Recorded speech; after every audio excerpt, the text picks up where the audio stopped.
Well, hello there, and welcome back with both Ducky and I for the culmination of the EU VOD 7 here. It's going to be Polish festivities in this final, but who is actually going to celebrate remains unanswered so far. Is it going to be Opur, that so far in this tournament have looked basically unbeatable?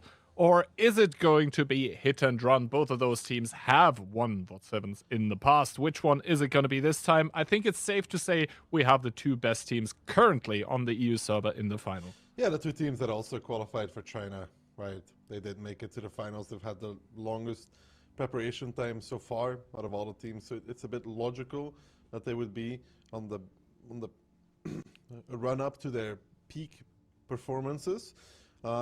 But maps, Ghost Town actually being picked immediately as the very, very first map. Yeah, Ghost Town, a map that we've seen so far once, and now Opur in the grand final. Basically, the reason why they are able to pick and ban a map here, just to quickly say that, is that they have gone through the upper bracket. They have so far not dropped a match, but they will also not have the possibility to drop a match. This is why they are being awarded or rewarded, however you want to look at, with first pick, first ban. It's going to be Ghost Town and a Prokhorovka removed. Then for the side of Hit and Run, they also get a pick and a ban here. It's going to be Cliff that's going to be played and Mines that's going to be avoided for Hit and Run. Then Himmelsdorf as a map number 3. I'm liking this map pool a lot already. Sand River, possible map number 4. Steps and Muravanka taken out, and then Tundra as the possible decider. Although in between both of those, not sure we're gonna get to Tundra because Opur just has looked so good, man. They have indeed looked very solid, and I want to see if they can keep up this trend against Hit and Run. I believe in them. I think most of the predictions believe in them as well. We'll see that at a later point. I don't think we're getting to a tiebreaker between these two. No, I don't think so either. I think it's gonna be the same story as the lower bracket final, is that as soon as one of those two teams gets the train going, they're gonna take it all the way. I predicted, I believe, 5-3 for Opur, but honestly, I think both of those teams have it in them. Yeah, I could see either of these teams really take it home between Opur and Hit and Run. I still went with Opur though. I think they're just going to come and swing in. I believe in them as a team. I believe in them as their performance. But, you know, picking that first map, it's an advantage, but also they got to make it work on Ghost Town. Yeah, we've seen before that teams that are coming into the finals from the upper bracket, and they're picking some map that they thought they would have an absolute advantage on, and then they get completely slaughtered 2-0 there.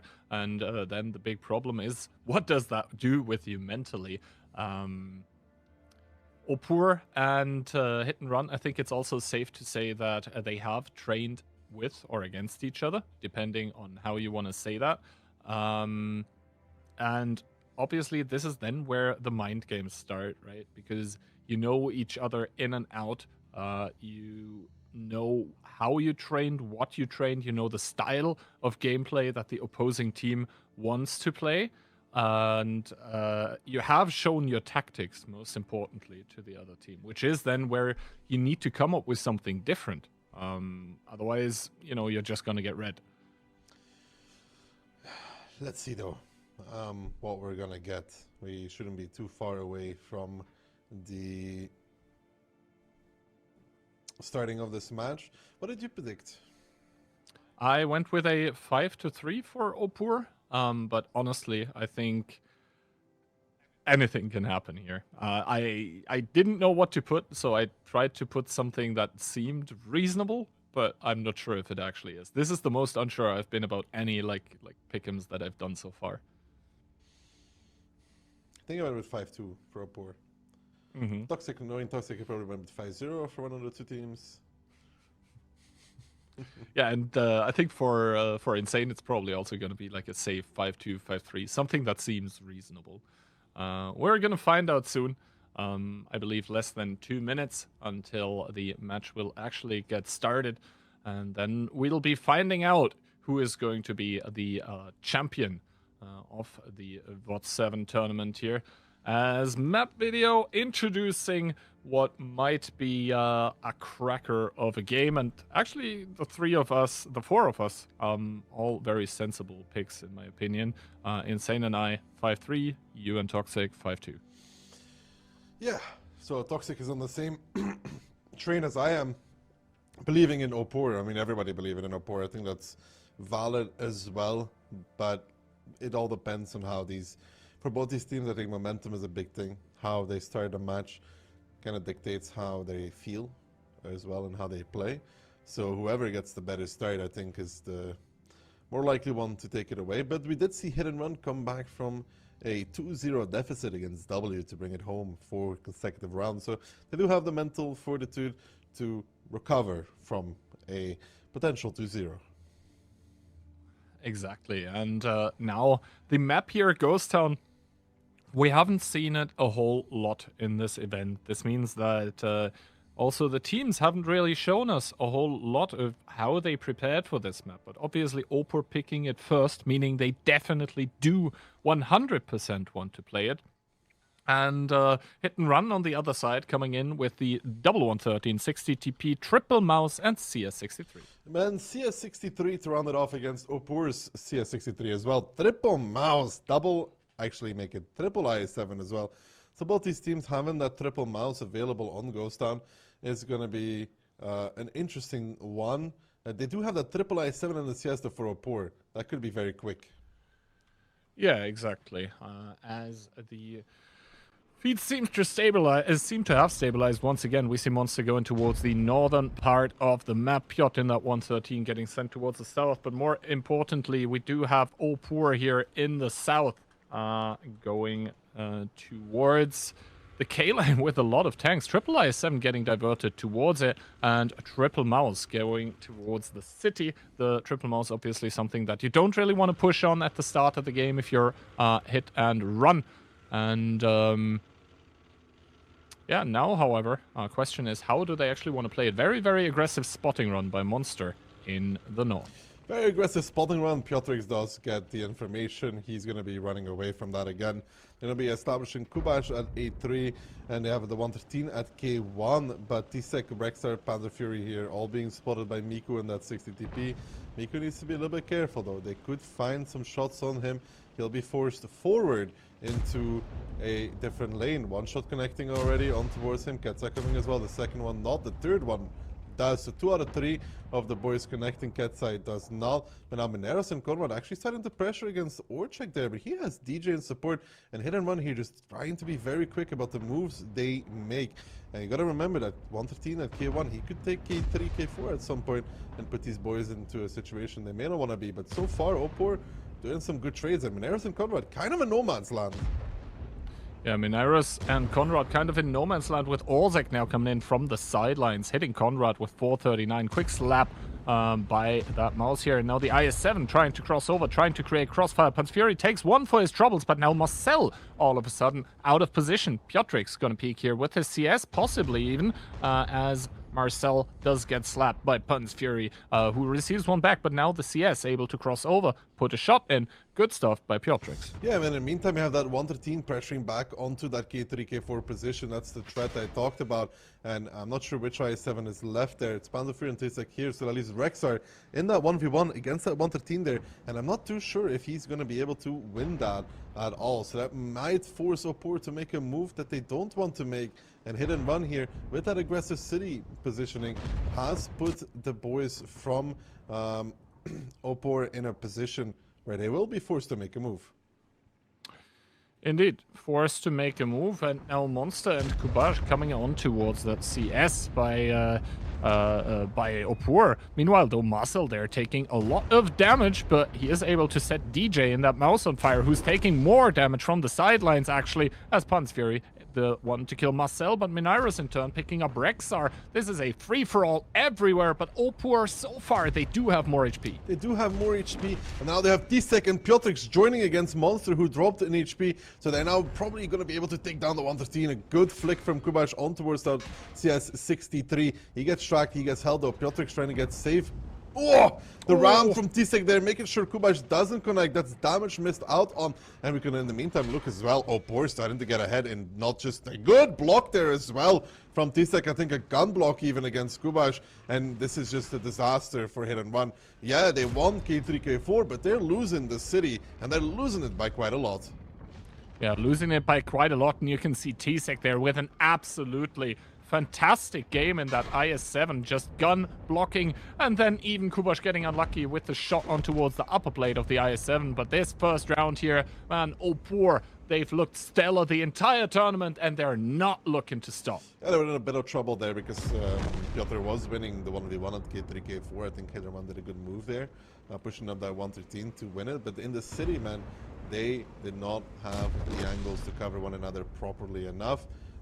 Especially Monster and Kubash, they're a bit isolated against Tisek and Piotrix, which was good from Opur to readjust. They had to make a move, because if they don't, they will lose the game slowly.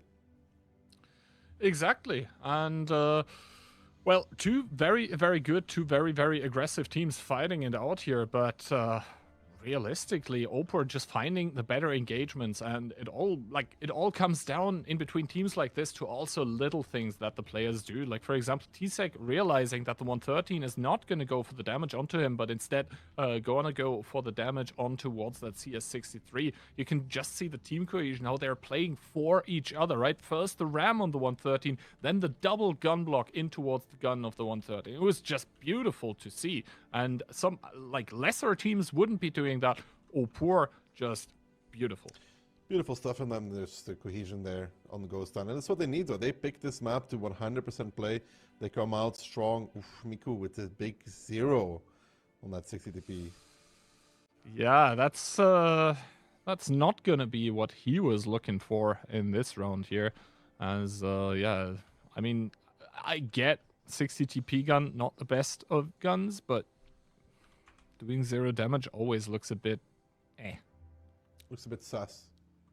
Yeah. As he certainly was part of the imposted crew here.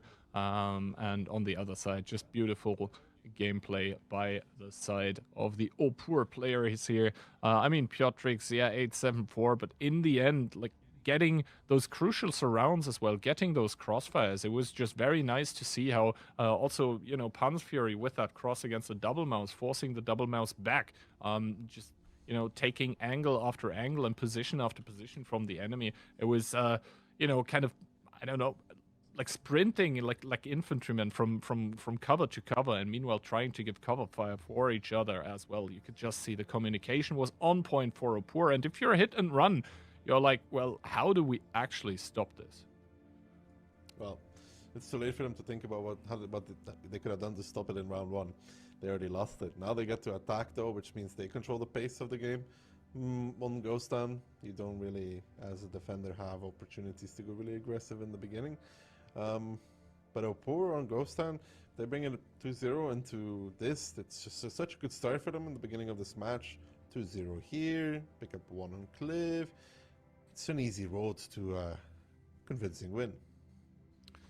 Yeah, meanwhile for hit and run, they just need to, you know, get back into this here. I mean, they had a pretty convincing lower bracket final where they were able to, you know, not really break out too much of a sweat. I mean, yeah, they lost Himmelsdorf 2-0, but then they went on to comfortably, I mean, even stomp, you could say that, to comfortably win against W. But hey, you know, it might sound like a very obvious thing to say, but Opur is not W. Wow. He has thrown a lot of shade this last 3 days. I'm just saying what I see. I'm just saying what I see. I'm just saying it's very hostile, Kian. Huh? The truth hurts sometimes. Does it? You know what it also Anyway, hurts when Frugo is going to slap you. Oof. Well, Frugo is not going to China, so won't have will have little opportunities to slap me. Hit and run though, looking to slap Opur back here with that triple mouse, double 277 and double CS. Opur, on the other hand, triple mouse, double E5, and double CS. So these lineups so similar to one another, almost like they trained against each other or something. Because the only real difference is that double 277 for that double E5. Yeah, so a bit of mobility and hull-down potential being traded for a bit of DPM and also gun handling. With the trollish frontal armor that the E5 does also bring. We'll have to see though, double 277 getting boosted by the double CS for the side of hit and run. We'll see soon if they're able to, with that, I guess, surprise tactic to kind of control the pace of the game better. This is looking very much like a one-cap commit, and honestly, Opur not really in position for that. Opur not really in position for that at all. No buildings destroyed yet either, Kihan. I mean, they do have Rexer in that position. He might find an HG shell on one of those buildings, but he's getting pressured immediately by Piotr. And I think right now they're in a bit of a pickle, and they realize, can Rexer find it? Yeah, he did find a decap. I mean, it did cost HP, but he did find a decap. Might provide his team with enough time to get back in. 18 seconds left. Now Piotr is just going to go for it, but he can't really win this 1v1 against Rexer, I would say, if Rexer is able to DPM him down. Piotr is here just to body block. One of the mouses is going to drive to cap. He has to get the reset here. 5 seconds left. Hit and run trying to steal the round, but there is a reset coming out back to 15 seconds. But I don't think Rexer is going to win it. He missed the shot. It's so annoying, those body blocks by those heavy tanks. And Orchek in return getting blown up for the reset. He's down and out. His CS63 also to the grave, and now Opur trying to scramble to better position to try and hold on. They have Piotrix coming to kill off Piotr then in the Yeah, there is a lot of positions available now for Opur, but the problem is that Ketsa is actually caught out in the open, and hit and run.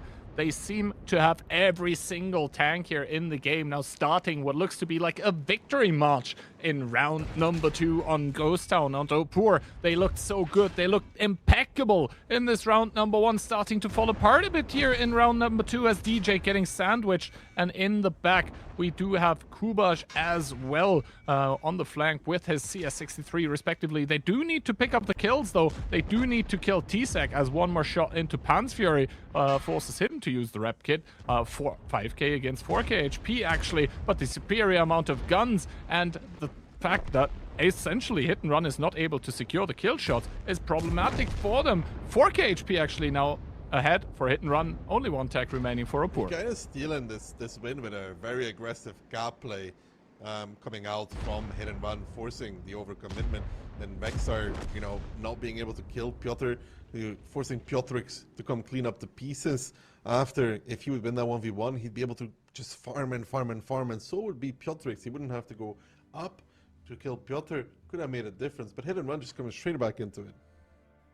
Yeah, hit and run just coming out swinging in this round number 2. Quick cap play to essentially secure their victory here. And both of those teams now starting to trade blow for blow. And honestly, in the grand finals, that's just what you want, what you like, what you love to see. You don't want to see a clean sweep. You want to see teams trading it out. And that is exactly what they're doing currently. Opur there, not with the correct or not with the good answers on towards this quick cap play. You could see a lot of their tanks were actually getting sent towards the southern part of the map. They were expecting something completely different. So, yeah, those mind games coming into effect, I think. Yeah, and nobody really to destroy the buildings either. Yeah, I mean, the CS63 didn't even, you know, start shooting HE at them or anything. He tried to get a reset in the end, but, you know, Monster there, sorry, no, it wasn't Monster, it was Piotr there with that 277, I believe. Just doing a good job of being a nuisance against Piotr, the CS that Piotr could have... pushing across the line, yeah. Yeah. Alright, so Ghost Town, the map that Opur definitely wanted to play, being split 1-1. And if you're hit and run, you count that sort of as a win for yourself, I think. Now, hit and run, they were able to pick Cliff after Prokhorovka was denied to them. Cliff, we've seen it earlier by them. One of the rounds they won because penetration issues on the side of W. The other one they won because they were just better. And yeah, I mean, this is really great for Hit and Run to come back like this. It's such a risky play though to try for this, but they did seem to have a really good clue about what do they need to do to stop them from coming in. And then, you know, Orchek got committed onto the cap, and Orchek dies on the cap. Yep. Now though, I mean, we haven't seen Opur a lot in this tournament. I mean, yes, we've seen two matches by them because they went top of their group, so they didn't have to play the first round of upper bracket, and then they played upper bracket final, and they won both convincingly. So we haven't really seen a lot of rounds by them yet.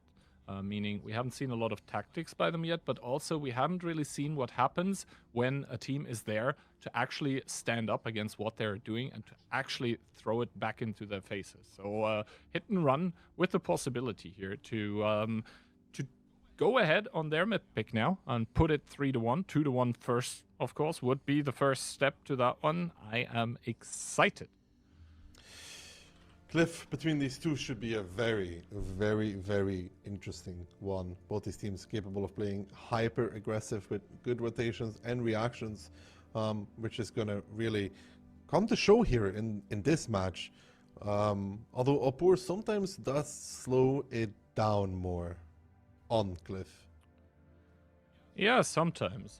You can slow it down. You can take it slow if you have the positions, if you have the angles to work with. And we both agree, I think, that both of those teams are utterly and completely aware of those positions that they need to play. Hit and Run coming into this one, trying to secure the lead in this best of 9. They're doing so with double BZ, double IS7, triple CS63. Triple CS63 versus Opur's triple CS63 as well, double BZ and double 277. These lineups are so similar to one another. Yeah, basically this time, a bit of speed getting traded for a bit of, DPM, and, well, it is essentially the same lineup. Let's be real here. Obviously, with the opportunity, though, for Opur to take all of their tanks towards the top, the IS-7s are really going to struggle with that. If they don't get boosted by the BZs, as I think is the case currently. Now, though, T-Sec here in his CS63 driving across towards the donut, towards the crossfire position. Monster gonna get spotted out by Rexar here, who will want to make a shot, but I think he's still in speedy mode.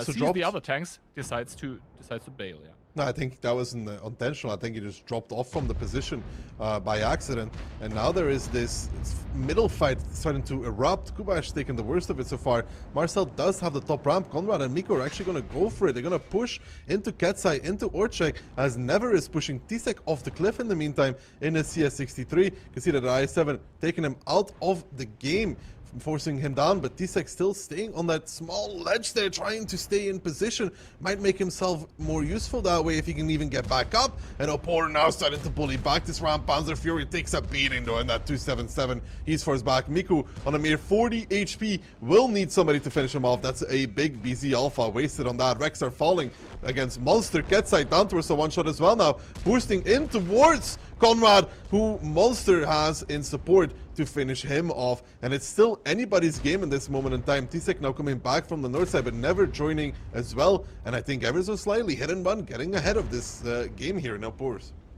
Yeah, Hit and Run getting ahead of this because T-Sec in the CS63 was out of the game for a long time. Orzek now being on a one-shot, and DJ getting set on fire is probably going to seal the fate of this round as Never and Marcel start turning around because Piotrix has taken a crossfire position. But what is there to support him? Well, surprise, not a lot there anymore. One big shot by Orzek, but he's Amorak, so he's going to be out of the game for like 28 seconds or something like that as the IS-7 of Never arrives at Piotrix's position, and Marcel is not even going to get picked up by Piotrix with the damaged gun. Never trying to push off Piotrix, succeeding. We'll have to see if the tank actually crashes for this. No, he doesn't. But little is it going to remedy the fact that Hit and Run, after going down 1 0 in round number 1 are now going to make it 2-1 for themselves. Just again, hit and run with a lot of really good moves there, pushing Tisek off that really annoying crossfire position, and then bullying the ramp, having that crossfire come out.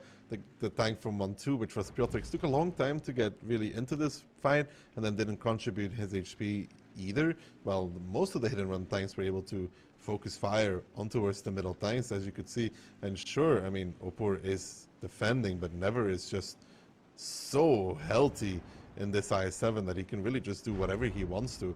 I mean, Monster gives one, Conrad picks it up, because Zorchek is forced forward, and hit and run for the first time this match are gonna put themselves up. I mean, hit and run for the first time this match, I believe for the first time in this tournament even, are going to be very, very much on the back foot here. This is, I believe, the first time they have lost 2 rounds in a single match. So hit and run definitely proving why they are the ones to challenge the ones that have been looking very, very much undefeatable. Piotrix now, obviously, with a long rotation here in the south, is going to try and draw it out a little more. Time ticking for Opur, but I don't really see it. Don't really see it either. They're just playing it slow and steady. I mean, Never is, again, just in this kind of situation, he's just a god. He can do whatever he wants to. The CSs can't stop him. They need so many shots to take him out. Exactly. Never here being the god amongst mere mortals that are called Piotrix and Tisek. And both of those, have scattered to the winds, although Piotrix has now been found. His position, known but not yet compromised, as Marcel there trying to get an angle with his IS-7, but obviously has to be careful. Piotrix now even getting unspotted, using every little last spot of cover that the map has to offer. Definitely watch the map guide about Cliff, I think. And now starting to drive around, starting with a sneaky attempt at a reset. Sneaky attempt at a reset, but it's so unlikely. Monster spots him out, should give him a shot as well. Beautiful shooting there from Monster. Doesn't even get spotted for it. He might even find Piotrix altogether. He does. Good stuff there from Monster. Tisek will find Marcel, but still though, I mean, look, Never is going for the record of distance traveled in this matchup as he's just driving around. It's like, guys, don't worry. I have this. Just wait for me. I'm going to drive my i7 at this CS63. Exactly. Never there with the purple turbo and the possibility, the opportunity to just roam around everywhere. Conrad also starting to pad the distance traveled a bit as Tisek driving around the hill. I mean, he's probably going to try some sort of reset attempt, but now Never finally finding the last tank here. Does take one by him. Tisek might even peek to give another one. Doesn't know where Monster is, obviously, so doesn't really want to attempt it here. Never peeks, picks it up. It's going to be 2 for hit and run. It's going to be 1 for Opur. Yeah, good stuff there from hit and run. Again, really good tactical awareness to make all the necessary plays. Basically having 7 tanks in the fight the whole time versus 5 from Opur. I mean, Tisek forced off the cliff. Piotrix in 1-2, doing this damage from the back mainly. Hit and run's game. Hit and run's game, hit and run's round, but we'll see if it's hit and run's match actually, because a lot of it still remains to be played. First of all, damage numbers though, quite unsurprisingly, the tanks that stay alive the longest do the most damage. We gotta wonder what happened to Kubash though. I mean, bad things happen to Kubash. Very bad things, it seems. But, you know, the rest of his team just able to put Kubash on their back and carry him a little bit, you know. Everyone needs a little carrying sometimes. This time it's been done for Kubash. And now hit and run looking very, very good. And Opur looking like they can be hurt on an individual level. But as quick as this went, as quick as Opur could just be 2-2. If you go into 2-2, it's just best of 5 after. Yeah, exactly. I would say that they're pretty even so far. Opur having the better in round one, now Hit and Run having twice the better strategic awareness in their rounds. But Cliff is one of those maps where that can happen. And it could be that Opur just does his back right now towards them and brings it 2-2, and then everything before that point is kind of forgotten and just continue on into the last two maps. Exactly. Both of those teams, I would say, so far what we've seen as tactical victories more than anything else. Like, yes, obviously on an individual level, it was well played by, well, everyone involved except maybe Kubash last round, throwing a little more shade there. But in the end, we saw tactical victories more than anything else. We haven't seen standout performances, even though there was stellar gameplay. So right now, those teams trading it in the tactical department more than anything else. I mean, even though Kubash did 0, Gihan, I've spectated some of your Onslaught games, and I still think he was more useful than you. Well, you know, I go in my Onslaught games, I basically go by everyone's useful for something, and you know, if I have to be the bad example, then so be it. But you know, if you win the rounds by doing 0 damage, maybe you were just doing high impact gameplay. High impact gaming. Plus 14 is always nice, right? Of course. Round number 4, in between, well, the two inbuilt teams here, in between Opur and Hit and Run. Hit and Run here looking to extend the lead, looking to put themselves onto the 3-1, which in this grand final here would not be the match point. And on the other hand, Opur looking to put themselves to the 2-2 to make it even again after 2 maps. We'll see if they're able to do that. We'll have to wait and find out. We'll indeed have to wait and find out the lineups. I wouldn't be surprised if we saw 3 CSs, 2 PCs, and then 2 more heavies. I mean, judging by what we saw last time, that is a very distinct possibility for both teams, actually.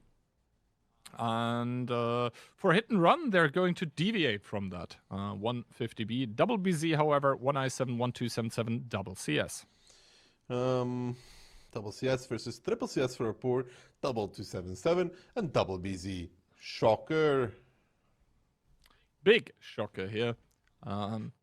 For Opur bringing that lineup. But, I mean, it's going to be interesting how impactful that 50B of Minairos is actually going to be, because he's going to be playing from north. Usually you see that 50B more being picked from south. So that is going to be possibly even a deciding factor. I mean, T-Sec getting split off here by Opur, a singular tank in towards the 1-2 line. We'll see if he does continue or not. And on the other side, we see Hit and Run committing a lot of tanks towards the top monster here in his CS63, boosting Conrad. We see Piotrix driving over. No shots on him connecting, however. And the double BZ from the lower side coming in as well. They do get spotted, so they do know one CS is on the lower side because Never just took a shot. Yeah, and Piotrix still deciding to cross over. He's going to have double BZ almost pressure him instantly, I think. And now they're trying to get Conrad and Monster actually on the hill here for the side of Hit and Run. We're aiming to get Piotrix out of the game. Never taken so much damage on that crossing, but Piotrix is caught, needs to drop, needs to go down. Piotrix deciding to stay, not sure why he would go for this one. He has to drop down at this point to try and survive in this matchup. He does that now, needs to be careful not to get stuck. He's going to be fine. He actually survives for that. And now Opur realizing the hill is under contestant. They need to go up themselves, and they have done just that. I mean, now, it's really fancy getting a CS and a 277 up, but what does that really do against double BZ and CS63? Or check Amorak again. He's going to be absolutely fuming from that one, because it's the second time in 2 games. Piotrix does fall, and I think his comrade on the lower side is about to fall as well. And DJ getting rammed by Mineros in that 277. Mineros still on reload though, now comes off of it. He's going to be taking DJ out of this game. The hill is won though. T-Sec dying on the lower side. I mean, for Opur, it's another disaster.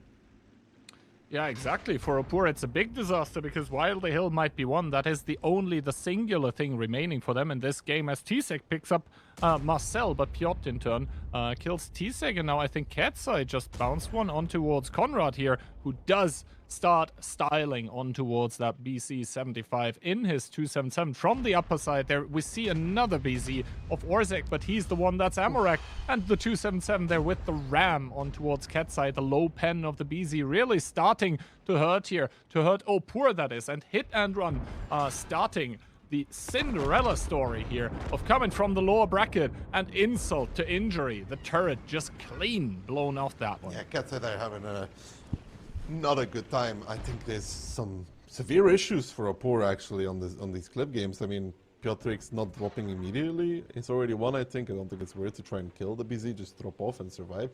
His friend Tisa came to join him then, and they both died on that corner. The hill is won. I mean, they had the double 277, I think, crossover of DJ and Fury towards like F3, which didn't really do much for them either. I mean, the name of the game should be punish the F2 crossing and win the middle, no? Yeah, but they ended up not doing that. They put too much emphasis on towards winning the hill while everyone else was essentially getting slaughtered from their team. We ended up also having that double CS like on the lower side that wasn't really able to push the singular IS-7 that Hit and Run had stationed there. And yeah, I mean, all of this obviously looking fancy, but the problems for Opur started much earlier. They got to finish off Rexer now. The slide down the hill and ended up working out in the end. 3-1 for Hit and Run, and they're kind of running away with this one now. And Opur seemingly taking a lot of hits there to continue the wordplay. But yeah, Hit and Run currently on a roll. Opur, I mean, you know, they went into the game and they had their map pick of Ghost Town where they really looked good during the first game. And it was like, oh my god, Opur unstoppable. Unstoppable, you know, force. But it seems like they've met their immovable object. So far, yes. So far. I think Opur had this round though. They just try to do too much at the same time. Sometimes you gotta focus on one thing and just do that, you know? And I mean, Marcel there, I think he was the IS-7 on the lower side. And he ended up going down against the double, CS63. But he was keeping them so busy for so long to enable just all the other tanks on his lineup, like in his team, to, you know, win the game. And sometimes that's just all you got to do as the heavy tank. Connect the shots that you get to do and just wait for your team to win the game. True. Hit and Run, so far, really good performance. Having a lot of good openings against what Opur wants to do. Could say a little bit of counterplay even. Coming out from them against Opur just seems to know really what Opur wants to do, the way they want to play, and they're forcing them to make mistakes. Yeah, and now Hit and Run with that next upcoming map, Himmelsdorf, they do have the possibility to finish it here. Although, personally, I have to admit, I would like to see Sand River being played, because earlier today we saw Hit and Run with pretty cool stuff on Sand River. So I wouldn't mind Himmelsdorf going Opur's way, just so we see this match go on for longer. But it is obviously not within our hands. It is in the hands of both of the teams that are fighting it out here currently. As a tournament so far, admin, Keyhand, you could always award Opur 2 rounds for Himmelsdorf and move the match over to Sand River. Yeah, no, but I also want to see Himmelsdorf. Yeah, bro, you can't have everything, man. Yeah, I guess you haven't been told no enough when you were a kid. You were a single kid, right? I still am, I think. At least I have no contradicting information. Yeah, so that explains a lot. I mean, it's hard for another kid to be the favorite if you only have one, you know? That is indeed true, though. Yeah. How did we get here? Where we are going to go next, though, is going to be Himmelsdorf. And honestly, between Opur and Hit and Run, apart from, you know, me wanting to see Hit and Run on Sand River, I don't think there is maps I would like to see more than Cliff, we just saw, and Himmelsdorf. The OG maps, and all of those players are going to be so familiar with every single angle. It's going to come down once again towards the tactics, And I want to see what Hit and Run does here, because against W, that was kind of bad. It was, and hopefully they have learned from that. I mean, they were 4-0, they were 0-4 against W and Himmel, so that's a lot of practice rounds. Yeah, I mean, when you're getting schooled like that, you just have to learn from it that you can't stay like this. Have they, though? That's going to be the question. I think if there is an opening into the match again for Opur, it's going to be those Himmelsdorf rounds moving forward, because obviously if they don't manage to get them, well, it's over. But yeah, I think moving forward, Himmelsdorf is going to be a good map for Opur. That's going to be my gut feeling, though. Maybe Hit and Run has something different to say about it. Maybe they do have something different to say about it, but it's going to be a long road for them now. Hit and Run on top of the world, have 2 rounds to go to take it home. They want to close it on Himmels. They will want to. They will want to close it on Himmels. Are they going to be able, though, is the question. As they haven't looked good on it. They had a lot of practice, is I think the very positive way how to say it. Let's see if we see any kind of shenanigans again, like WZTD, who is not the 0% win rate tank anymore. The 268, who is still the 0% win rate tank. It remains to be seen. I believe the lineups are about to be revealed to us, and Hit and Run, looking to go to match point, are doing so with double 60 TP, 1 E100, 1 IS4, 1 IS7, 1 mouse, and an E5. Opur, on the other hand, double 60, 1 E100, 1 IS4, double mouse, and a CS63. So they're bringing that medium back. They're indeed bringing that medium back, obviously sacrificing a lot of armor, a lot of HP.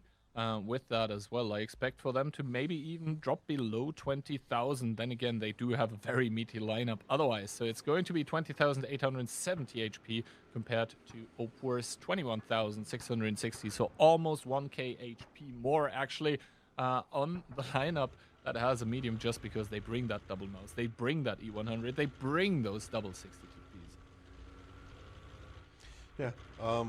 So far, though, that CS just taken hill control immediately, and 2 tanks following up, 60 TPs. Just a slow start from both of these teams, but for Hit and Run, kind of like they played it before, right? Some courtyard control, taking the 1-2 lines and slowly coming closer. Slow and steady wins the race. At least that's what Hit and Run are thinking, while Opur, their little hit squad over the hill is actually starting to, cascade down already again. Double 60 TP being sent, and that 60 TP in the 8 line by Hit and Run just took a beating. But the fact that the Opur tanks are actually not starting to counter push should signal to Hit and Run that there is more than just the CS presence on the hill, and Hit and Run now starting to converge onto the tanks that Opur has stationed here. Piotr finding the opponent of Piotrix, but no connection. No connection so far indeed, and these 60 Ps are now starting to come closer.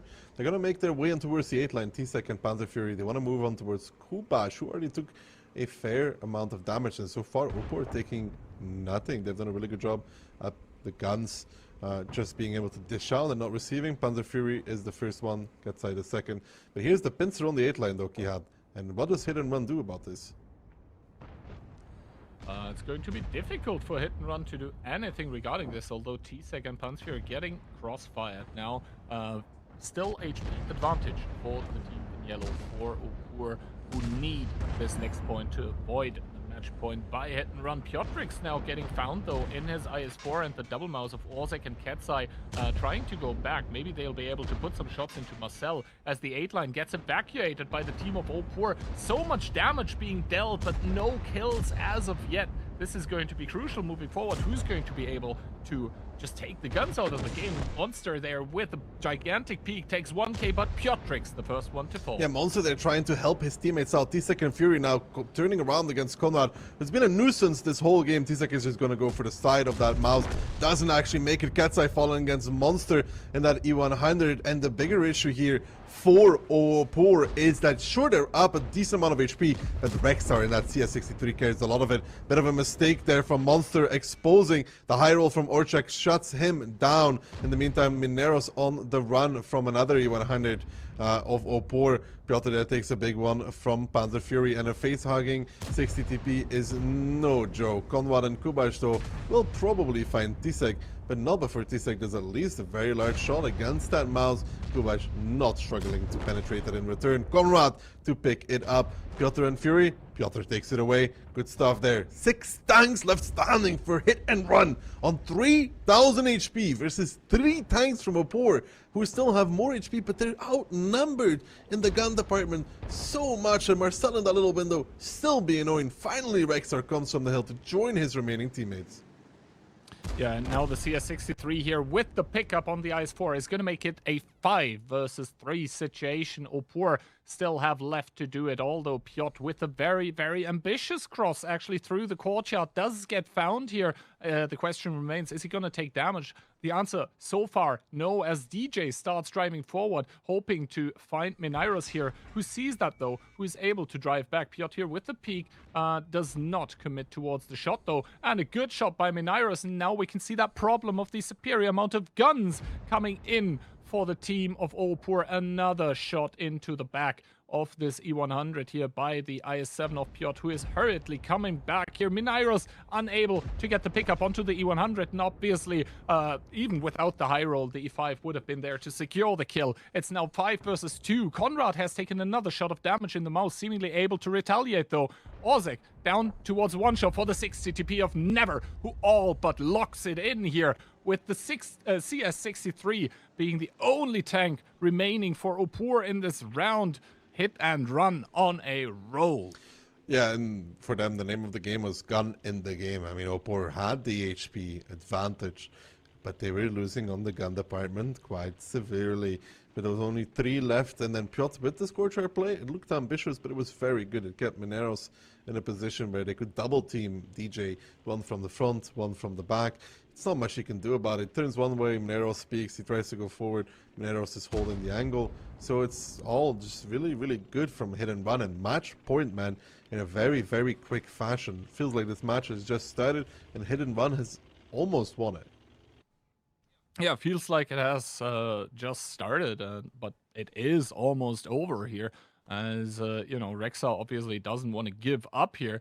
Doesn't want to give up his tank, doesn't want to give up the round like this, but against tanks that are advancing like this, against Minairos, against Piotr, yes, he does get the kill onto Minairos, but now Piotr is there with the IS-7, looking to go for the ram kill, but Rexar able to avoid that one for now, down towards 7 HP, gets another good shot into the upper plate of the IS-7, but Piotr reloading is going to seal the deal of round number 5, is going to seal it 4-1 match point for the team that is coming from the lower bracket, mind you. Yeah, and hit and run comes in very, very, very strong in this match, and just running away with it. Indeed. Beautiful running stuff, though. Away with it currently, and honestly, like the thing is that yes, they did lose Monster, for example, but Monster, that was a calculated peak by Monster. Monster was on like 553 or something, and he did get super high rolled by the mouse on towards that kill shot. So in theory, they should have even had one more gun in the game to finish this one off. But even with the amount of guns that they had left after Monster died, they would have had 7 guns versus 3 with like half the HP almost. Yep. So Opur, I would say, with the uncharacteristic problems of being unable to focus out the guns, right? The IS-4 stayed alive for so long, Marcel that is. He was continuously a nuisance, and like even if you don't peek and give like damage with a tank like that, the fact that you are there is a fact that the opposing team has to respect. And so, you know, even if you're just staying alive, not contributing DPM, it can be something very, very worthwhile for you. Yeah, beautiful stuff for hit and run. Opur has a rather large remontada to do if they want to get back into this. I don't really see it happening, personally, between you and me. 5-1, 5-2. 5-3 at best, maybe. I have to agree with you. I'm currently not one of those that you would call a believer. Instead, I think that Hit and Run, they are going to take this match. But we have seen crazier things. I think the only thing we haven't seen in Bot 7 so far is basically a 4-0 getting remontada. I think we've seen a 4-1 getting remontada, but not against Hit and Run. No. It would be a shocker if Opur came back and if Hit and Run gave away this advantage that they built for themselves. And now it seems like all the training rounds, all the schooling that Hit and Run received on Himmelsdorf is now coming in to help them out here. The map that has not been theirs for the entirety of the tournament. When it actually matters in the grand finals, they are able to show up and they are able to shut down the opposing team. Let's see if they can do it for good for this tournament in the upcoming round or not, because match point, just one more. Just one more. Just one more. And it's so easy to lose one round. It's so easy. You have to win 3, then win tiebreaker. On Sunday evening, you know, you could be having, I don't know, you could be playing some more Onslaught before it ends because the time period is shrinking. I mean, you could also just, you know, watch NA afterwards. And you could be watching yourself winning while the delay is running out. You know, I think that is currently the biggest goal for the guys of Hit and Run. I think it's very unusual for teams coming from the lower bracket to win, although not unheard of. I think 2 VOD 7s ago that actually did happen, but we'll see if it happens now. Match point, Hit and Run, what might be the last round of the EU part of the event. Kubash bringing the 60 TP. We have 150B, double IS7, or actually triple A5 for Hit and Run. Opur, on the other hand, E100, double IS4, double IS7, a mouse, and an E5. Now, HP-wise, Hit and Run actually very, very light. Below 19,000, below 18.5k even. Meanwhile, Opur 20,750. No medium being played this time. Opur realizing that the little experiment they did was just that, an experiment. It ended up not working out. And I think in the shootout at the end, like if they have just 7 heavies instead of 6, that's going to be better. But first of all, hold that thought. Double I7 plus 50B pushing through the court yard while dual-pronged attack, 3-line push as well happening. We'll have to see how much the mouse and the E100 are actually going to be able to do in this match, as that triple hit squad here trying to find T-Sec only finds 1 shot of damage, and now their 50B already kind of low. Maneros is going to take 1 more from Piotrix. Actually, that doesn't connect, so 2 misses so far on towards that 50B. They're just going to keep rolling as a major hit squad. Maneros there. Honestly, the worst tank for this, the 50B is so large. I don't know if he's even going to be able to get a clip out at this rate in that 50B. Piotr and Marcel abandoning him. They do find DJ, they do find Rexar though, a little bit out in the open. Maneros there just falling to pieces. I mean, let's be real, a 50B, it's not the tank that you want to see in that situation. Yeah, I'm not sure what prompted Hit and Run to do this, but the HP are actually kind of even, and the amount of guns in the game for Hit and Run, I think, is actually bigger, but major skill issues. Striking there from Monster, unable to connect his shot in towards the side of the IS-4 as Marcel has to repair his fuel, or Amarek rather. Piotr also getting Amarek, 3 HP remaining. Marcel unable to get it with the ram kill here, has to Piotr double Amarek, that one's gonna hurt. Hit and Run trying to keep it close, but seemingly unable to do so. The gun's still in their favor though. Yeah, and Rexar looking to finish off Conrad in the E5 is able to do it. Still, however, it's not over just yet. Monster now pushing over towards Rexar in that I7 is gonna hit it, but the low roll to Century, 315. That makes him from a 2-shot to a 3-shot, almost guaranteed. You can see there, he does nail the second one. Monster's probably not too happy about that, but it is what it is. Piotrix is going to be pressuring him back in return, and they don't really have anybody else able to pressure that E100 of Ketsai, who is an obstacle for the boys of Hit and Run right now. I would say Ketsai is more than an obstacle. He looks like a roadblock here currently, never stopping just before him. And yeah, Piotr, he just has the problem. He did get one more shot in, I believe, or was that the E5? Never trying to body block the shot of Ketsai, is able to do that. Piotr's rep kit still not there as Rexar kills Marcel off screen. Actually, this one isn't over yet. They are trying to get Ketsai out of the game, but Monster falling is probably going to seal the deal. Piotr here rolling in and rolling out onto Ketsai, who does fall 3 versus 4, 1.7 against 2.2 KHP. Kubash, the one that is very healthy on the team of Hit and Run. Yeah, and he tried to find T-Sec, but wasn't able to connect the shell. Now, though, Hit and Run seems to be in a little bit of problem, of a little bit of an issue. They have Rexar coming as well, and Rexar might just peek for Never. Peek it slowly to take him out of the game. There comes Rexar, finds the kill. It's a calculated peek. He knows that he has his side. Horchek then comes in, finishes off Piotr, and it's just Kubash against 4. And yeah, that 50B, man, it's just not a good tank for this, is it?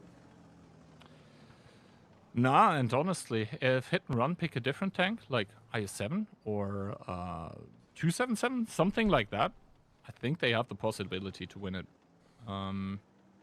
Because, like, as weird as it looked, and as fancy as it may have looked, and as YOLO as it may have looked, it actually was a viable thing to do, in my opinion.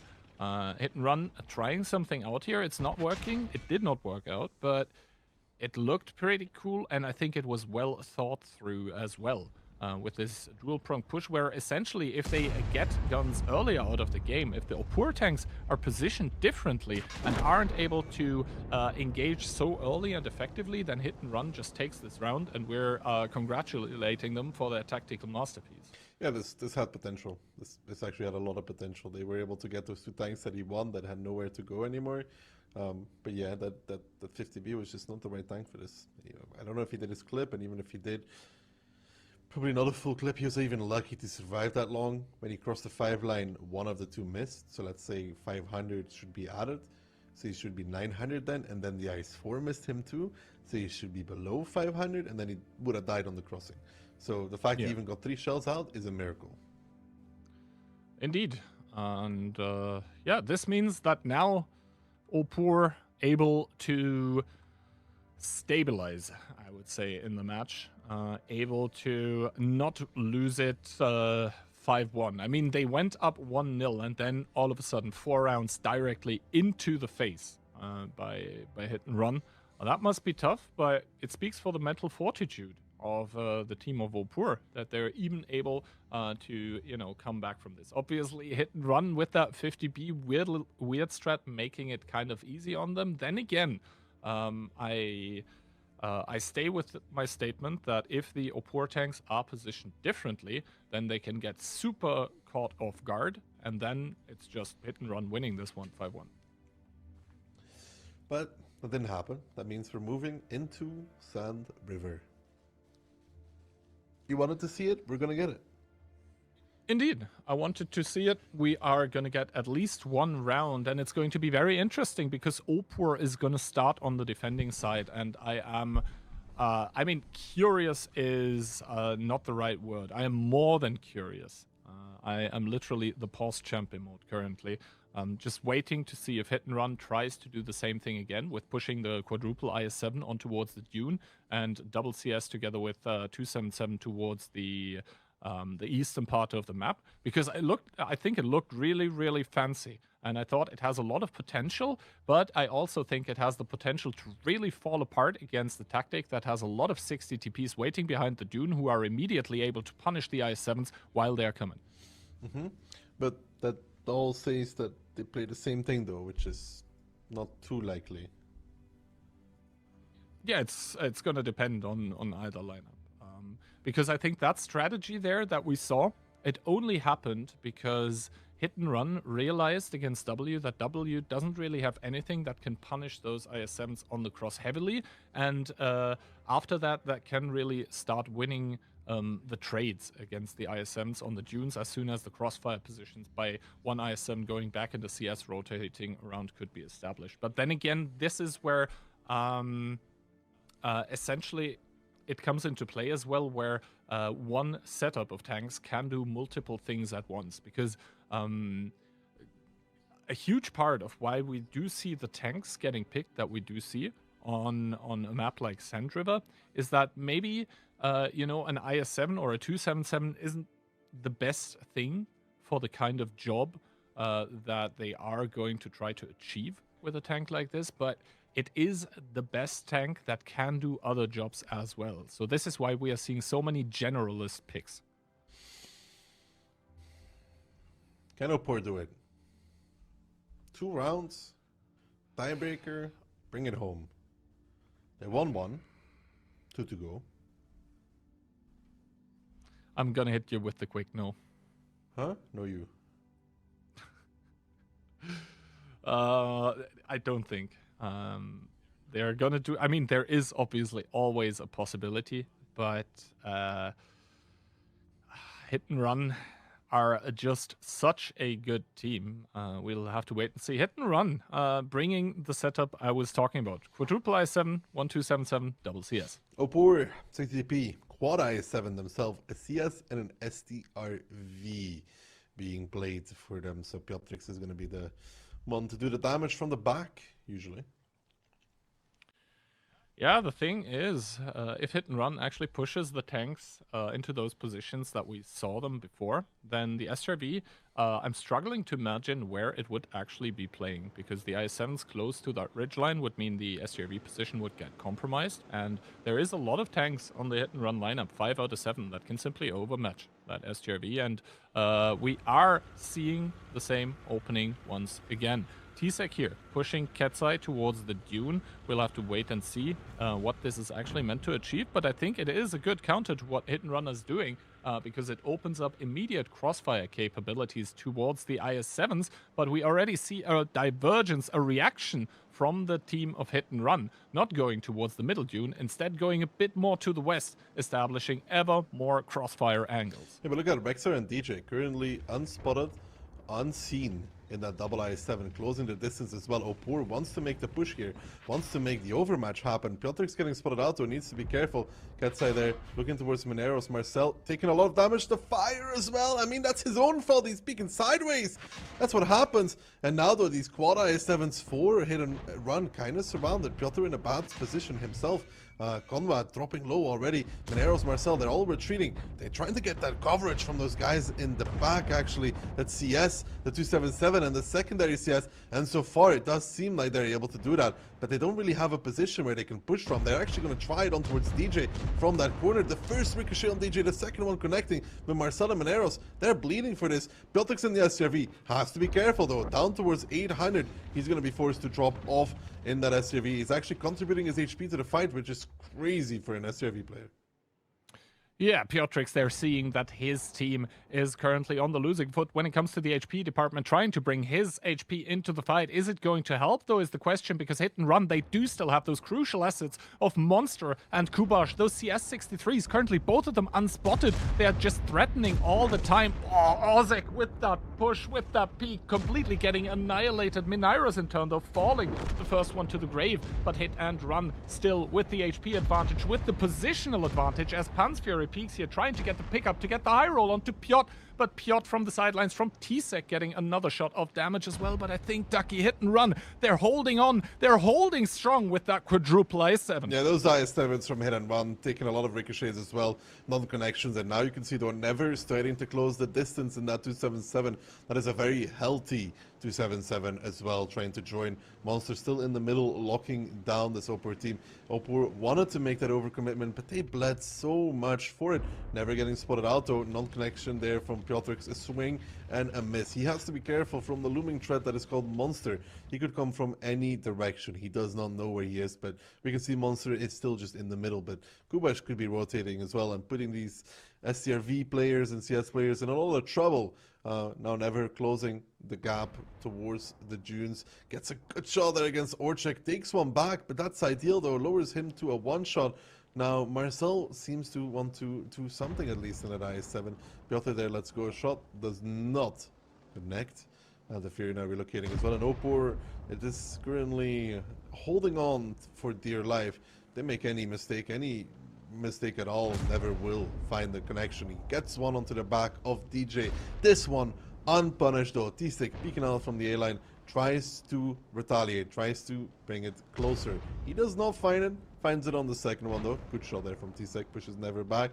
Still though, half the HP available for the side of Opur, and T-Sec even taking one from Kubash. Rexar and Panzer Fury actually pushing forward against Never, leaving Marcel and his friends to do whatever they want to almost at this point. Panzer Fury gets a good connection against Never there, drops it towards the one-shot. Rexar fancies the kill here. Can he find it? Nice peek. But here comes Conrad. Is he back behind the June on time? I don't think so. Conrad with the peek. Conrad with the kill. And that's another one in the grave for Opur, who are still trailing in HP. Monster have closed the distance as well. Panzer Fury goes down against Piotr. 4 tanks left standing for Opur, trying to hold on for dear life, but I don't think it's going to happen for them.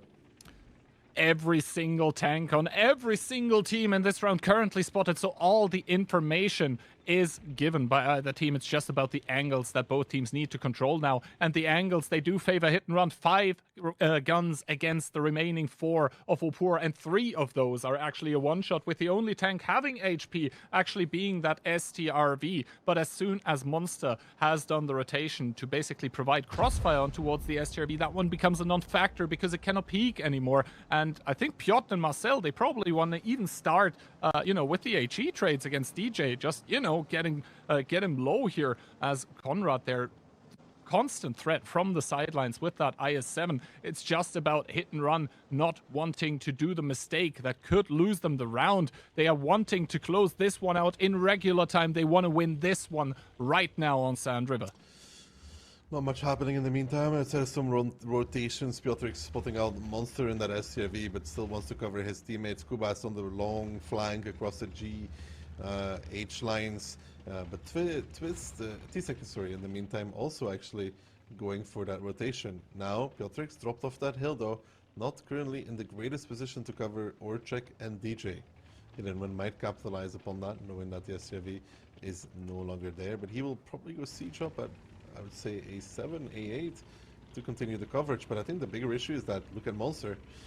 Monster realizes this. He's taken the 7 line himself, and I don't know if he can find a kill from there, but he might just be able to get an angle on either the I7 or the 60TP in his own CS63. And there he goes, actually. Monster picks up DJ. The SRV leaving the position allows Monster to find an angle. Can he find Orchek before Orchek finds somebody else? Orchek actually playing in a bush. He's completely unspotted. Not sure if he realizes this, but he's currently a camo 60TP Lewandowski, hidden in plain sight. He does get spotted now, though.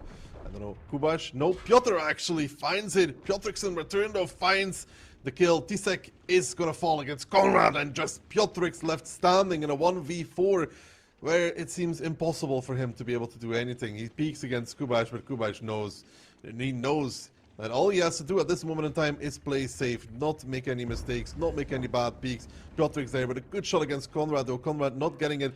He's going to try and get the kill here. He does find it. Now needs to turn back towards the left. The CSs is coming from the side. That is Monster, actually. Piotrix with a little bit of a hero play here, trying to get the connection. He does it. Monster does neither, but he does take one from Kubash. Marcel, though, with the healthy IS-7, comes around the corner. No connection from Kubash. Can Piotrix get the reload on Marcel on time? Potentially Marcel not connecting. Now it's on towards Monster to find the connection. Can he actually do it? Monster not hitting it either. Piotrix in a 1v4, making a 1v2 now on towards Monster, who's speaking to try and get the kill. He does, but it's all on Kubash now in the CS63 to pick up the pieces from what is a throw of a century here from Hit and Run. 25 seconds left for Kubash to try and find the kill. Can he do it? No, it's all Piotrix that wins the 4v1. Not the one that everybody needs, but the one that everybody wants, actually, as Opur extend their life in this tournament with Piotrix bringing it home. Piotrix there, the hero that Opur did not deserve, but the one that Opur definitely needed. What a standout performance by the STRV player here, keeping his team alive. If you're Hit and Run, you should be ashamed that you managed to lose against STRV at that point, dude. Yeah, that was like... just throwing it away, holy moly. Like, as well, like, how does the IS-7 not kill him? I mean, yeah, Piotrix, I mean, well played to you, sir. Hats off, actually. Imagine they lose the whole match off of this thing. Oh. Is that the nerves for hit and run? I think that's. Is it really that after I all don't this think so. I time? think it's just they thought they won, bro. Conrad already with the exotic peak. He missed the shot, which is unlucky. But that was an exotic peak already. Then we had them going one by one, you know. Kuba, who was it then? It was Mineros, I think, leading the charge, or Marcel? I don't remember. One of the I7s remaining, driving at the STRV, and neither Monster or Kubash taking the opportunity to either go behind him in speedy mode, or for Monster to go in speedy mode next to the STRV to make sure he dies. Yeah, a throw by hit and run on their match point in the grand finals is going to keep Opur in this tournament for now, though. It's the second match point that they have. It's the second match point they are unable to convert. They have two more possibilities. I mean, I wanted to see Sandriver. I got to see Sandriver. Now I know why I wanted to see it. I feel like Piotrix wins the MVP vote no matter what happens. Yeah, yes. Straight up. Like, there is at least one, possibly two more rounds to be played on the EU server here, but doing something like that in the grand finals, GG. And he's probably going to say easy.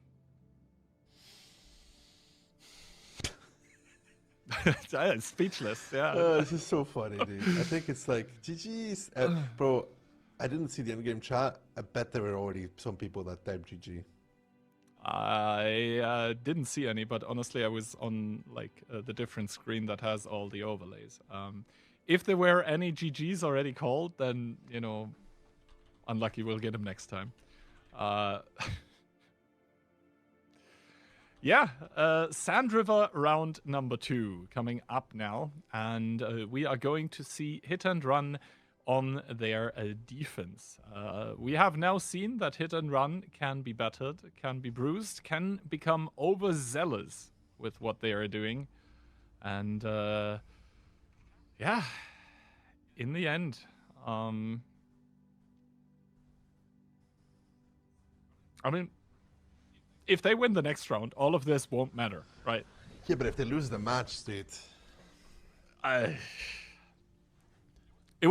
least, you know, they can say it was a team effort of throwing. It wasn't a single player. It was like 4 of them, 5 of them throwing together. And because they had it, we had it already, is what they're gonna say. They were peaking so lots of HP for nothing. Yeah. And then they lost. And that's the way it goes. Piotrix is just him. He's just that good. Have you ever heard of the Legend 27? Yeah, well, that's Piotrix. Yeah. Except Piotrix is the Legend 2023. Next round, though, upcoming. An unexpected one, but a welcome one, to be fair. Yeah, just when you thought you had seen it all, right, in World Sevens, then around the corner come Hit and Run and Opur and provide us with a professional content extension.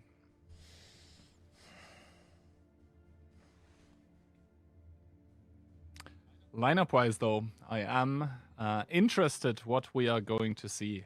Hit and Run coming in with the double 60 TP on their defense. We see one singular I7, triple 277, and the CS. Opur, on the other hand, triple I7, a 277, an S-Conk, and double CS63. Hit and Run. For their sakes, I hope they win this round. Yeah. We'll see. It's a brutal one to be losing. But then again, they've got no one but themselves to blame.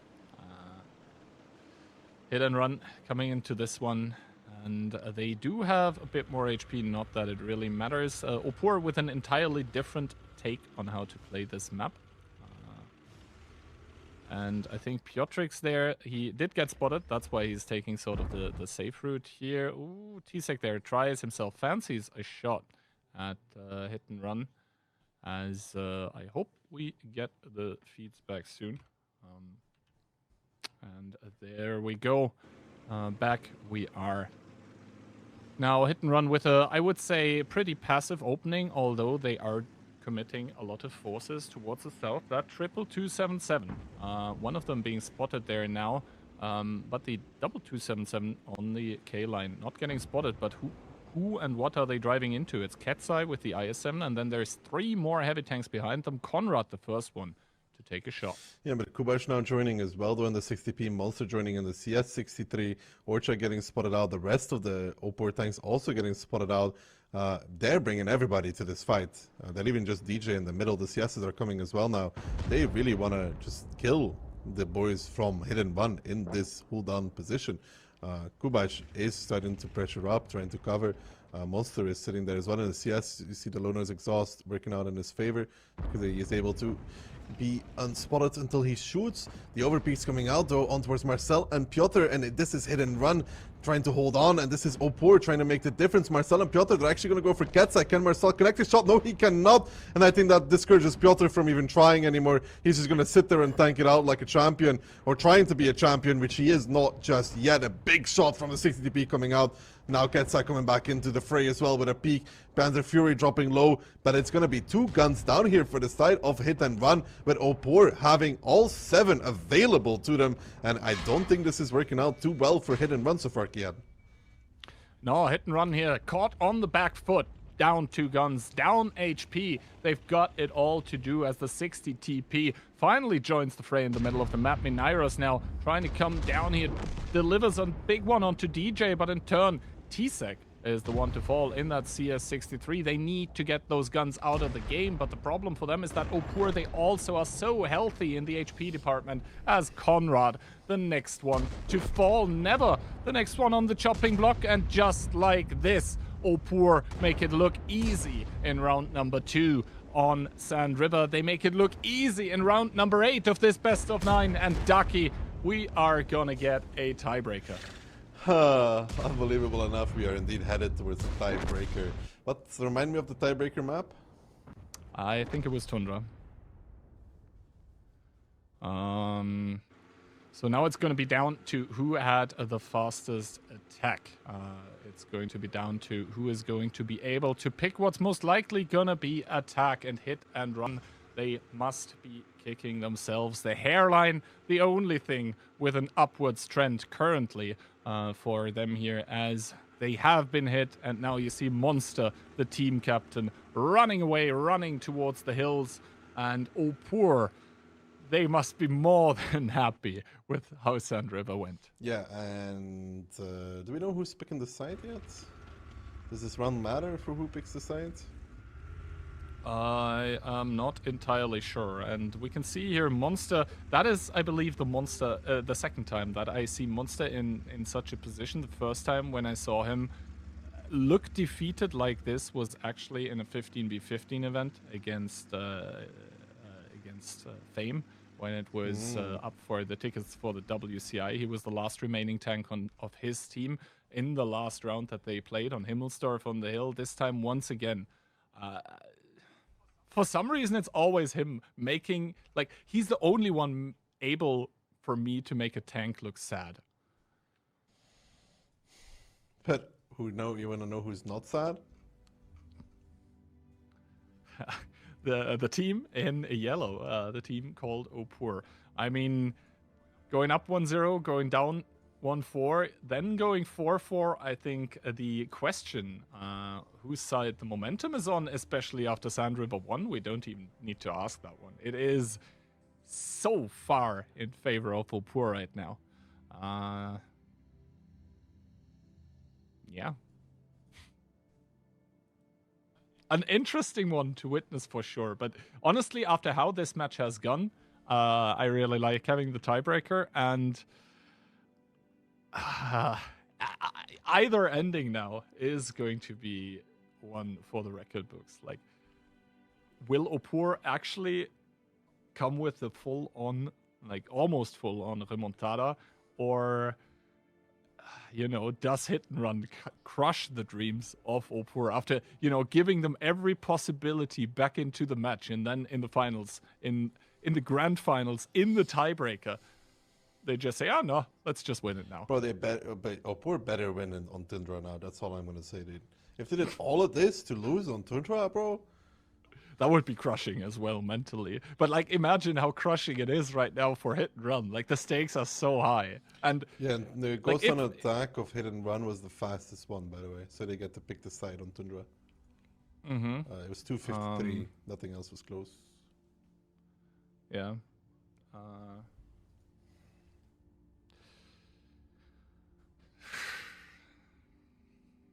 I mean, Opur should be picking Tundra Attack. But, sorry, Hit and Run should be picking Tundra Attack. But instead, we actually have the confirmation. Hit and Run are choosing defense. On Tundra. Oh. On Tundra. Very brave, very brave. Plus minus how long before we get into game? So it was 3 minutes, but that was a minute ago. So like 2 minutes, I think, until we get the game. Yeah, 3. Obviously, like, we need to give a bit of time to the players to prepare. We need to give them time to, select the choice of the map. But either of those teams, like, it's going to be a crushing defeat if you lose. So yeah, 2 minutes now. Did I never make Monster forget what happened on Sad River? What happened on Sad River the day that Opur came back all the way? Humiliation. I mean, that's the thing, right? It's not one of those matches where teams were trading blow for blow. No, it has been one of those matches where it was just sweep, sweep, sweep, and then Opur getting a victory they shouldn't have on Sand River, but we are not there yet. And either way, it's going to be crushing. Like, imagine, we are talking about Monster looking sad now, but imagine you're Piotrix, you've clutched the round 1v4, and then you lose in the tiebreaker. Like, that's not better, is it?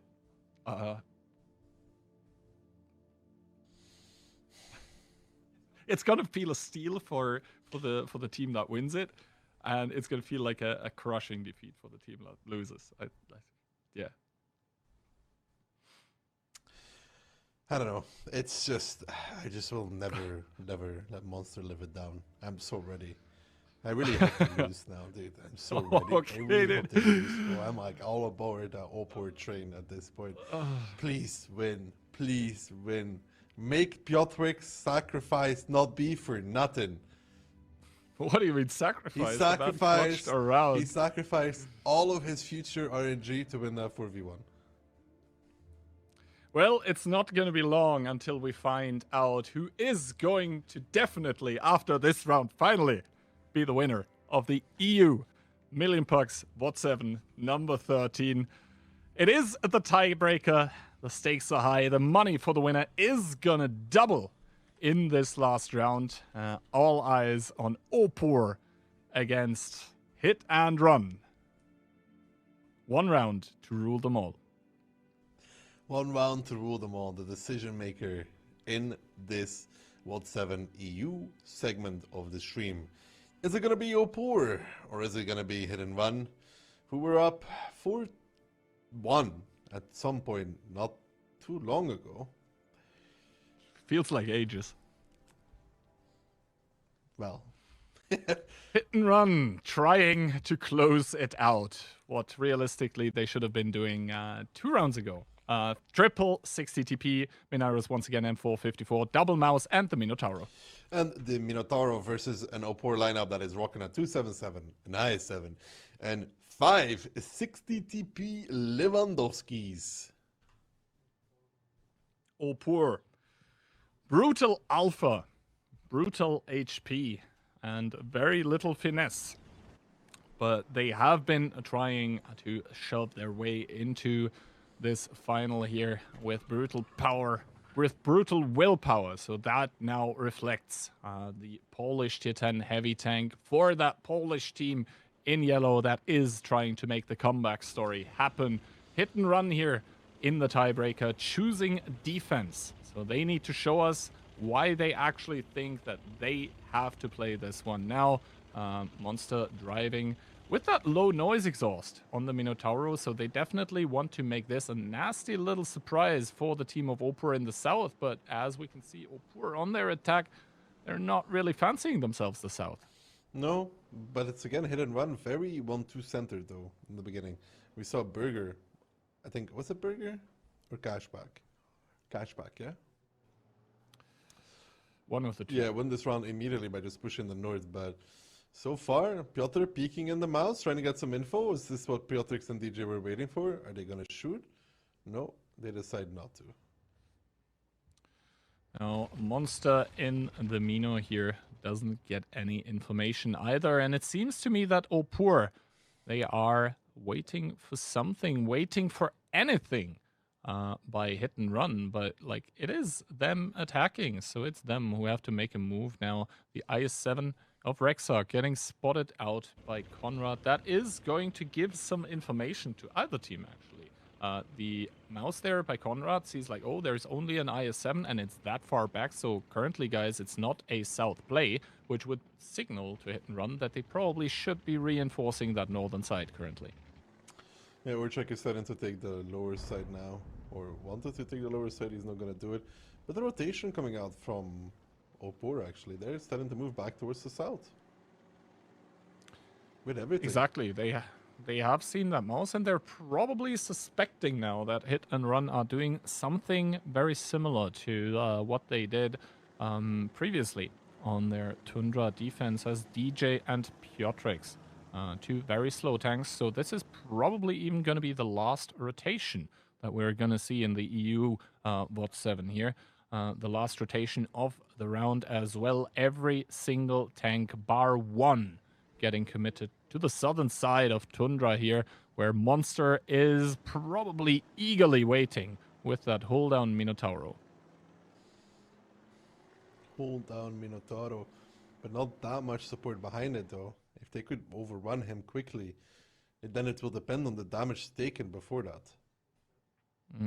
I've never taken such a close look at the excavating stuff that is there, but yeah, Ketzai now getting spotted here in that 60 TP. That is another tank revealed for the side of Opur, who have not shown anything in the north, who have not shown interest in the north, at least when it comes towards Opur, finally deciding to reveal Ozek.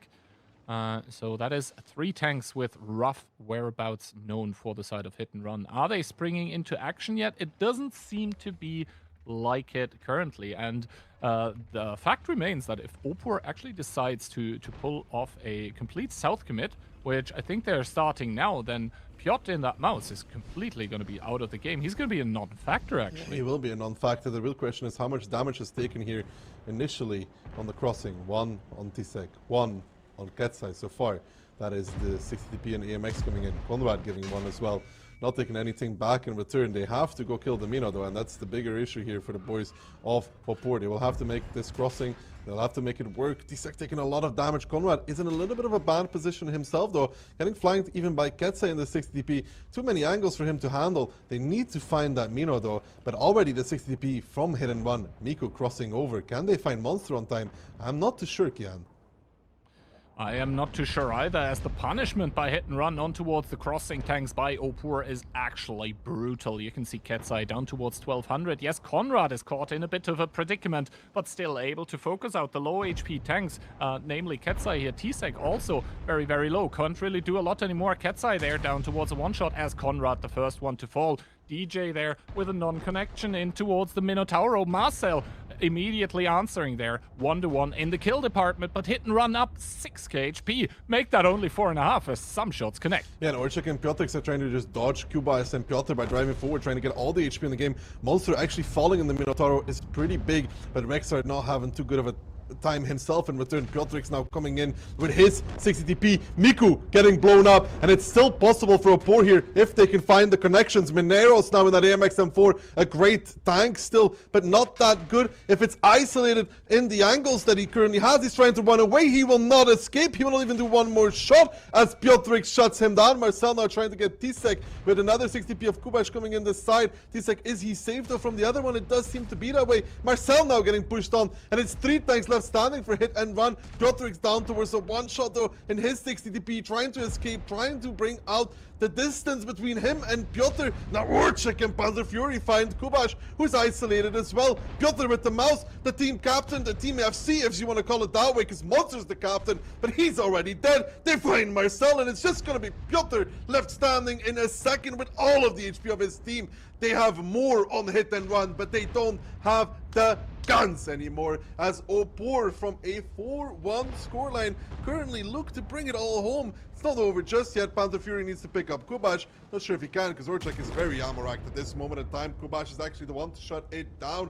Piotr still has an opportunity here. Let's not speak too soon, but Piotr just explodes like snow in the sun. It just disappears, Kihan.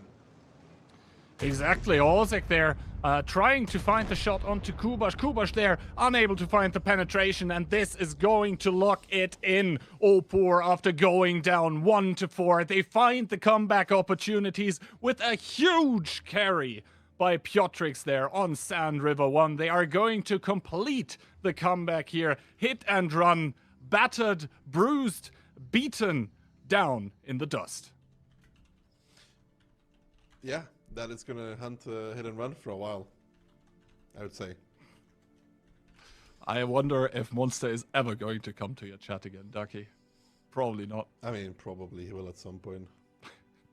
Not today. Yeah. Right. Today is not this day. Today is the day where Opur takes a victory in the What7 number 13, sponsored by Million Pucks. And honestly, congratulations for once again taking that crown, taking the sweet spoils of victory, and placing themselves on the throne as reigning What7 champions for Europe. Yeah. Yeah. I mean, Hit and Run only has themselves to blame. Exactly. They realistically should have been the ones to close it out earlier, but you don't give something like this to Opur and then expect to win the match. It is brutal for Hit and Run. Then again, you know, the only thing that you could give as an advice to them is just play better, as brutal as it sounds. But I think, Ducky, 9 games in a row that we just spectated, that is a lot for 2 other very beautiful people to talk about. Insane Toxic, both of you were probably ready to talk about this a few games ago, but let's see what you make of it now. Take it away, guys. Are you sick and tired of being relentlessly shamed for your lack of skins and loot boxes and other cool things? Well, don't worry about it. We've got you covered, Jimmy. Hi there, we're Million Pugs. You've probably seen our logo on stream, but here's what we actually do. Million Pugs earns you skins and in-game rewards whenever you shop online. When you shop with any of our partnered brands, you earn our own loyalty points, called Pugs. You then swap those Pugs for some spiffy World of Tanks loot like premium tanks, premium account access, and gold. Anyway, head on over to millionpugs.com now and sign up for free.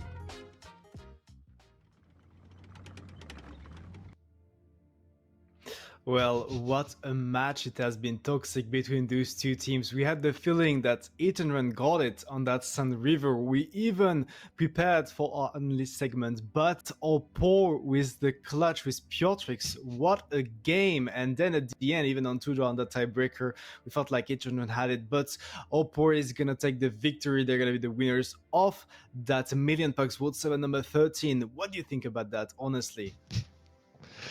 It's honestly, I'm sorry. It's kind of hard to stop laughing. What a interesting match that we witnessed. Yeah. I feel like Hit and Run didn't just have the title in their hands; they already had it in their backpack. Were all the way home, and then they didn't have the keys for the apartment. Had to go back and play another couple rounds, and Opur just snatched that trophy. The funny part is, I actually wrote in the TeamSpeak chat here after they won their second round, so the score was 4-2. I literally wrote like, okay, the script now is we go to tiebreaker and Opur will win 5-4. And I mean, it did actually happen, so good job by them. Congratulations for winning this tournament once again and showing Hit and Run where they belong. Well, Hit and Run is probably going to be very upset about that one, but on the other hand, Opur is going to be very happy with this result as they're getting double the prizes money-wise. Well deserved at the end of the day. Hit and Run with the big throw, I have to admit, on that Sand River, and he had a crazy Opur team to punish them in return. So well deserved. Let's take a look at the replays to see exactly what happened between those two teams. As we were starting a Toxic on Ghost Town, a map that we didn't see much this tournament, and it was very close between those two teams on that one. I mean, Opur picked this map. They seemed pretty confident, I would say, by the way that they were playing, and deservedly so. They won the first game. They went up 1-0 and kind of started to try and get that momentum. Sadly for them, that was stopped in the next game by Hit and Run, but this one actually seemed like two even teams, which the score reflects in the end. So great stuff from both teams, you know, putting off a very good show on a map that we haven't seen a lot for this tournament. Yeah, definitely. I think that was one of the maps that Hit and Run wanted to avoid the most by perma banning. So choice for Opur coming up from the winner's bracket to actually pick it up straight. But well, even though they had a great start on their attack with 6 tanks left alive, I have to admit that this attack next from Hit and Run was pretty good and surprised, caught off guard what Opur proposed, going straight aggressive for the base, one with a triple cap. That was pretty interesting. Yeah, it's a strat that we have seen before. It's played very rarely, and I would say it's usually played when you don't really know what to play. This is kind of your go-to. But I mean, it's good enough to catch Opur off guard and actually take home the round, because the over-rotation from Opur that they are forced into just gets punished so heavily by Hit and Run that it pays off and they end up winning the round. Look, it actually gives me some whole WGL flashbacks about that map. So the map is much bigger, much different, but this was one of the way to play on that one. To just go for the triple cap, one tank over A6 to control some mice on the side to actually delay and even take all the damage. And then when the team is coming up close on the defense, you just push off. Some great memories there, and a very clean victory for Hit and Run, actually having 5 tanks alive at the end. Next up on Cliff, we had a brawl happening on the middle. Both of those teams going for that engagement, and it looked very close at that moment of time. You know, since we start being old men and reminiscing about old times, you have T-Shack also dropping off here, you know, giving off some Apple Wow vibes. I mean, interesting opening by both the teams. Kind of just going for that straight aggression. That's what we do expect from them. It's just that Hit and Run just ever so slightly got out ahead in the shootout. Yeah, I mean, it's very important to mention that they got to win the trades on the ramp, and afterwards they managed to find a pure trick that is missing the crucial kill on Marcel there. He's gonna drop, he's gonna stay alive, but the positions are just much better for the side of Hit and Run. Even though they are on the attack, they're just gonna manage to go around the hill, start the pressure on the base too, and then it was only T-Shack left alive in a 1v3 situation. So good stuff for Hit and Run. They were 1-0 down and they managed to take the lead after the first run on Cliff. And they didn't stop just there, you know, they continued on playing another round of Cliff. And this one actually, it looked a bit dire at times, because you will see that not only does Hit and Run manage to get some tanks up there, but Opur does so as well. So them getting out Piotrix here, not quite what happened. Piotrix is actually able to drop and get out and buy some more time, so it was a decent start for Opur actually.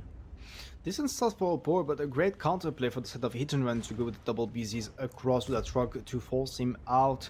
You can see that then there is a pretty much forced reaction for the set of Opur to go join the donut, but it was probably a mistake because as they were winning the hill, they lost completely that part of the map and they were only left with 2-3 tanks, and it was enough for hit and run to take a good lead.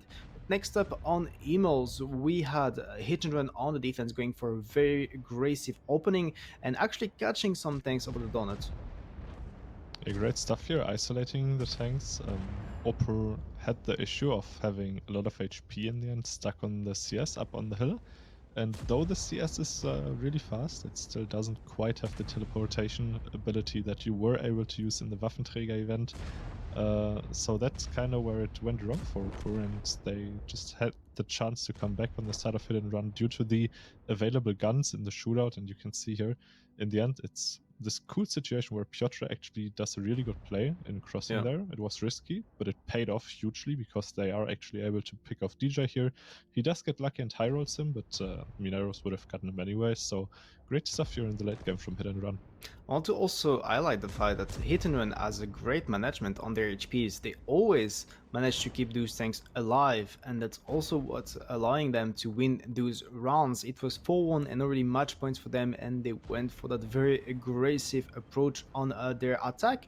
But I have to say that this time Opur was pretty well set for it, and they managed to get great damage out of it to completely surround those things from Hit and Run afterwards. So good stuff from Opur in their defense to stop that streak that Hit and Run had in this match.